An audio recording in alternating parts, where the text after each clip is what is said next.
Nagpaplano ka bang bumili ng motor ngayong 2024? Marahil ay nagsasawa na sa commute dahil sa taas ng pamasahe at tagal ng biyahe dahil sa traffic?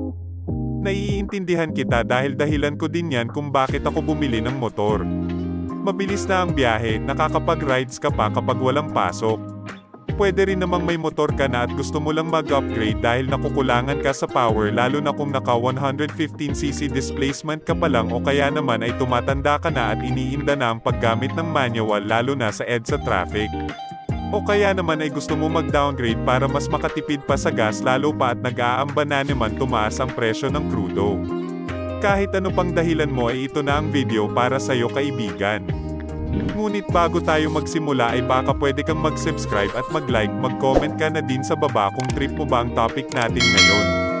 Salamat! Kung isa kang motorcycle enthusiast ay hindi na bago sa'yo ang Honda Click 125 na talaga namang game changer mula nang dumating sa Philippine market. Small cc displacement na motor ngunit naka-liquid cooled, combo brake, full digital panel, full LED lights, napakatipid sa gasolina at hindi ka din naman bibitinan pagdating sa top speed. Kaya naman hindi nakapagtataka kung bakit kahit saan ka palupalop ng bansa lalo na sa Metro Manila ay may makikita kang Honda Click 125.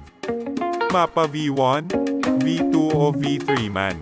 Lalong-lalo na sa mga kaibigan nating delivery riders tulad ng Grab, Foodpanda, Lalamove, at motorcycle taxi riders tulad ng Angkas, Joyride, Move It, bakit nga ba patok na patok ang Honda Click 125 sa kanila? Well, sa tingin ko ang unang dahilan dito ay ang price nito lalo na nung unang labas nito.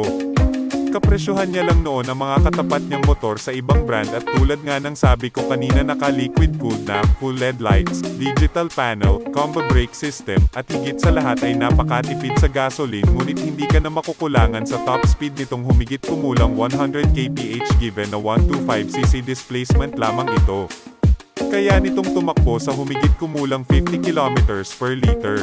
Kaya naman sulit na sulit ito lalo na kung isa kang delivery rider or motorcycle taxi rider.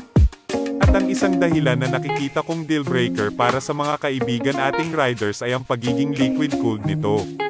Napakasipag na mga kaibigan natin mga riders na halos buong maghapon silang bumabiyahe, kain lamang ang pahinga kaya naman kailangan nila ng kasangga na hindi tumutukod.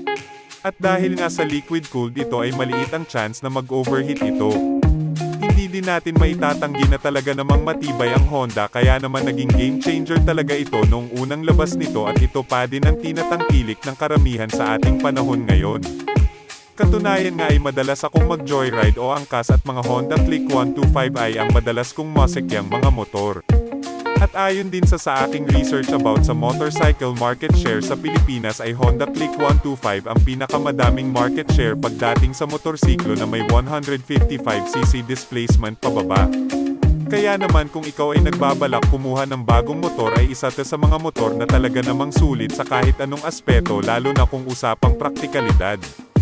PS, hindi ko na isasama sa dahilan ng looks nito dahil ika nga nila, beauty is in the eye of the beholder.